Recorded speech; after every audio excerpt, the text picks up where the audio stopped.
I have a question. Yeah. So, why do we get high acidity, and taking supplement for long time, does it cause acidity? How do you deal with that? Very good question. So first question is acidity. Acidity, everyone knows acidosis in athletes. It's your lactic acid builds up to such a level, athletes will normally puke. That is one aspect. Second is because of long intervals of training, athletes don't eat enough. Second is a lot of the athletes eat outside, coaches eat outside, trainers eat outside. Can disrupt your gastral mucosa. Okay, acidity can be genetic. It can be genetic.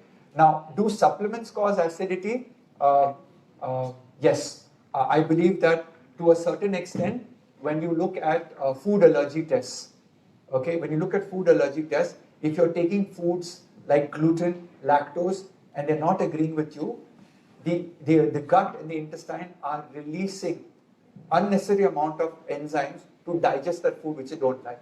So in terms of healing, acidity can be treated from a range of things, but from a nutritional point of view, our basic premise is the alkaline diet. The alkaline diet is coming from the perspective of finding more alkaline foods, and you could use soda bicarb in your sports drinks to reduce the acidity, to reduce acidosis. So from that direction, we can use supplements to reduce acidity. Things like, I've had athletes with omega-3, when they take it, they say, sir, I feel acidic. So,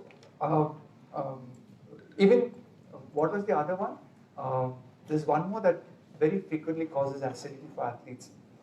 Fat burners. A lot of fat burners sometimes cause acidity. Caffeine.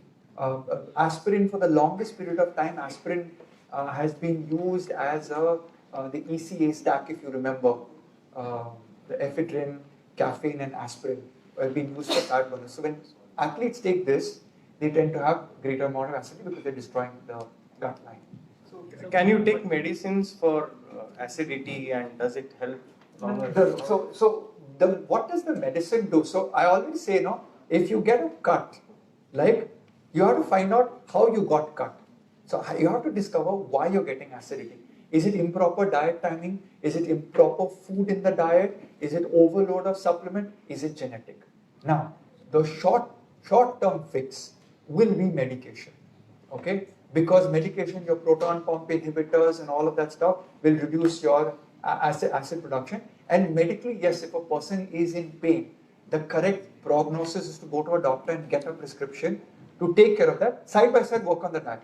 Does probiotic help in acidity? Probiotics 100%, specifically Lactobacillus acidophilus and Bifidobacter really help in acidity. What has worked in my clinical practice has been glutamine. Glutamine early morning on an empty stomach helps in healing the intestinal mucosa. So I do about 5 grams of glutamine early morning.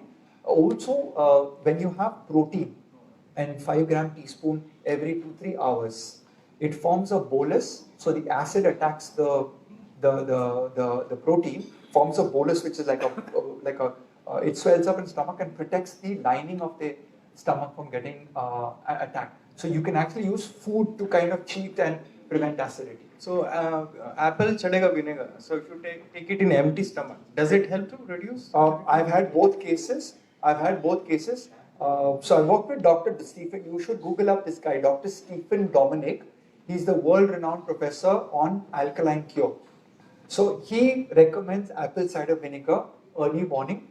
But when I have recommended apple cider vinegar to certain people, it actually increases. So it's the acid-base balance varies for person from food to food. So again, that's why people like me are in business, because there's never one right answer. Okay, so you have to do the trial and error and figure